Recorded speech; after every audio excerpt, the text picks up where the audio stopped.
Dito may maayos po tayo ng palikuran. So, humihingi po tayo kung may palasay, patuloy na lang po pagkasyalan yung palasay ng hihingin ninyo. Kasi minsan hindi po talaga nag-show dahil tanong natin ang ball natin. Pagpasok dyan, mapangit, dahil po po tayo. Siyempre, nakikita na rin po ninyo yung mga ball ng yelo. May pangtas naman tayo dyan sa siya, bakit hindi kaya tasan si Anjo na lang lagi. Si Anjo ni Rosman, hindi ang gawain ni Anjo. Gawain niya dapat dyan natin lahat. Kasi ako nga dyan minsan, nagpapasok dyan naman siya pag nakikita ako. Gusto natin dito ng maayos na sila, gamitin natin para maayos. Lahat po tayo dyan may contribution para sa pagdumi ng siya natin.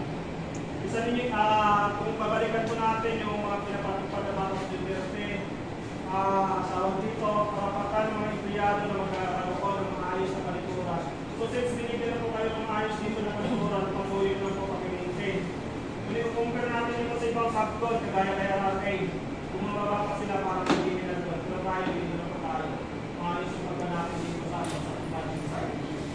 Pangalawa, sa lahat ng mga gumagawa, historia o naman. Pagtapos ninyo ng gawa, huwag na po kayo sumanda ng mga tribal, gypsum